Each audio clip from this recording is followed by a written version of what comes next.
Army, navy, air force శత్రువుల నుంచి రక్షించుకోవడానికి ప్రపంచంలోని ప్రతి దేశం ఏర్పాటు చేసుకునే వ్యవస్థలే ఇవి. కానీ ఉగ్రదేశం పాకిస్తాన్ వీటితో పాటు మరో వ్యవస్థను ఏర్పాటు చేసింది. అదే S1 సీక్రెట్ యూనిట్. అలా అని ఈ యూనిట్ లక్ష్యం పాకిస్తాన్ను కాపాడటం కాదు, భారత్లో విధ్వంసం సృష్టించడం, ఉగ్రవాదులను సరిహద్దులు దాటించి రక్తపాతం సృష్టించడం. ముంబై పేలుళ్లు మొదలు పహల్గాం ఉగ్రదాడి వరకు ప్రతి ఉగ్రకుట్రను అమలు చేసింది ఈ సీక్రెట్ యూనిటే. తాజాగా ఆ రహస్య రాక్షసుల సమాచారాన్ని భారత నిఘా వర్గాలు పసిగట్టాయి. అంతేకాదు భారత్పై వాళ్ళు చేస్తున్న కుట్రలపైన నిఘా పెట్టాయి. ఇంతకు అసలేంటి S1 యూనిట్? ISI మద్దతుతో చేస్తున్న కుట్రలేంటి? ఆ కుట్రలకు భారత త్రివిధ దళాలు ఎలా చెక్ పెట్టబోతున్నాయి? Let's watch. ఇండియాలో ఉగ్రదాడులకు పాక్ ISI సీక్రెట్ యూనిట్. దశాబ్దాల క్రితమే S1 యూనిట్ ఏర్పాటు చేసిన పాకిస్తాన్. ఏంటి S1 ISI మద్దతుతో చేస్తున్న కుట్రలు ఏంటి? విద్వేషం, విభజన పునాదులపై ప్రోడు పోసుకున్న పాకిస్తాన్ ముందు నుంచి భారత పతనమే లక్ష్యంగా కుట్రలు చేస్తోంది. తన అభివృద్ధి సంక్షేమానికంటే భారత్లో రక్తపాతం సృష్టించడానికే ఎక్కువగా నిధులు ఖర్చు చేసింది. ముంబై పేలుళ్లు మొదలు ఇటీవల పహల్గాం ఉగ్రదాడి వరకు జరిగింది అదే. తాజాగా ఈ ఆపరేషన్లకు సంబంధించిన సంచలన వివరాలను ఇంటెలిజెన్స్ వర్గాలు బయటపెట్టాయి. మన దేశంలో రక్తపాతం సృష్టించేందుకు ఇస్లామాబాద్ ఏకంగా ఒక రహస్య యూనిట్ని ఏర్పాటు చేసినట్టుగా భారత నిఘా సంస్థలు గుర్తించాయి. దాదాపు 25 ఏళ్లుగా ఈ యూనిట్ భారత్లో సీమాంతర ఉగ్రవాదాన్ని ఎగుదూస్తుందన్న విషయాన్ని గుర్తించాయి. ISI కనుసన్నల్లో నడుస్తున్న ఆ యూనిట్ పేరు S1. భారత్లో సీమాంతర ఉగ్రవాదానికి ఈ బృందమే ప్రధాన కారణం.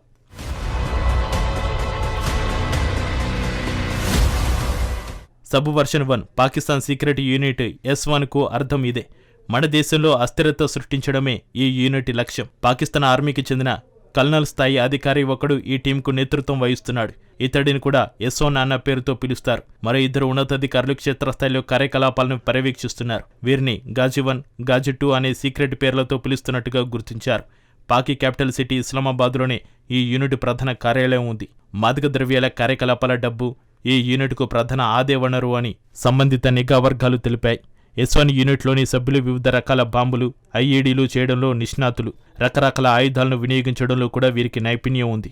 భారత్లో అనేక ప్రాంతాలకు సంబంధించి పూర్తి వివరాలతో కూడిన మ్యాప్లు వీరి వద్ద రెడీగా ఉంటాయట.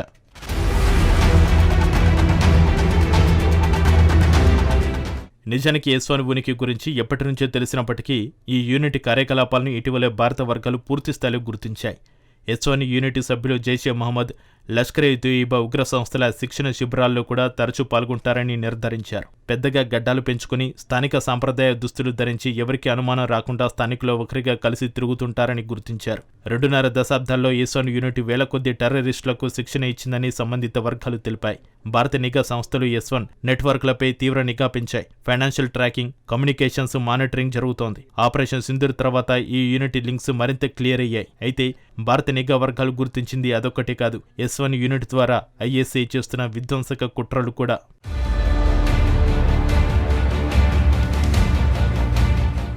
భారత్ చుట్టూ ఉగ్రవాదాన్ని విస్తరించేందుకు పాకిస్తాన్ కుట్రలు పన్నుతుందని భారత నిఘా వర్గాలు పేర్కొన్నాయి. ఇందుకోసం భారత సరిహద్దు దేశాలైన నేపాల్, బంగ్లాదేశ్లోని కొన్ని ప్రాంతాల్లో ఉగ్ర నివాసాలు, ట్రైనింగ్ సెంటర్లను సిద్ధం చేస్తున్నట్లుగా తెలుస్తోంది. భారత్ నేపాల్ సరిహద్దులకు కొన్ని కిలోమీటర్ల దూరంలో ఉగ్ర స్థావరాల ఏర్పాటుకు సన్నాహాలు చేస్తున్నట్లుగా భారత ఇంటెలిజెన్స్ వర్గాలు నిర్ధారించాయి. ఆపరేషన్ సింధూర్ తర్వాత ఇవి మరింత వేగవంతమైనట్లుగా సమాచారం.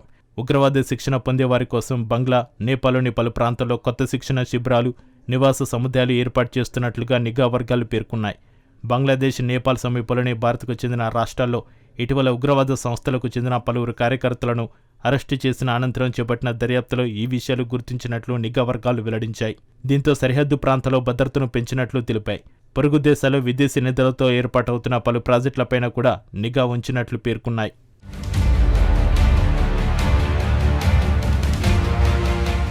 మరోవైపు ఉగ్ర సంస్థలు లష్కర్-ఇ-తోయిబా, జైషే మహమ్మద్ నేపాల్లో తమ సంస్థలను విస్తరించడానికి చర్యలు తీసుకుంటున్నట్లు నిఘా వర్గాలు గుర్తించాయి. ఆల్-ఖైదా, ISIS గత నెలలుగా బంగ్లాదేశ్లో తమ కార్యకలాపాలను విస్తరించడానికి ప్రయత్నాలు ముమ్మరం చేస్తున్నట్లు తెలిపాయి. ఇందులో భాగంగా పాకిస్తాన్లోని పలు ప్రాంతాల నుంచి బంగ్లాకు, నేపాల్కు నిరంతరం వలసలు కొనసాగుతున్నట్లుగా పేర్కొన్నాయి. ట్విస్ట్ ఏమిటంటే ఆయా దేశాల ఉగ్రవాద శిబిరాల నిర్మాణాలు నిర్వహణకు అవసరమైన నిధులను పాకిస్తాన్ మిత్రదేశం టర్కీ అందిస్తున్నట్లు నిఘా వర్గాలు గుర్తించాయి. ఢాకాలోని జమైతే ఇస్లామిక్ కార్యాలయం పునరుద్ధరణకు టర్కీ నిఘా సంస్థ నిధులు సమకూర్చినట్లు ఇంటెలిజెన్స్ వర్గాలు పేర్కొన్నాయి. S1 సీక్రెట్ యూనిట్ తెరపైకి రావడం, ఇదే సమయంలో భారత సరిహద్దులో ఉగ్ర కదలికలు గుర్తించడం చూస్తుంటే పాకిస్తాన్ ఏదో పెద్ద ప్లాన్లోనే ఉన్నట్టు కనిపిస్తోంది. అయితే భారత త్రివిధ దళాలు కూడా ఈ విషయంలో అలర్ట్గానే ఉన్నాయి. ఇప్పటికే సరిహద్దు ప్రాంతంలో భద్రతను కట్టుదిట్టం చేసినట్లుగా తెలిపాయి. పాక్ ఏమాత్రం తోక జాడించినా దాని అంతు చూసేందుకు సిద్ధమని ప్రకటించాయి.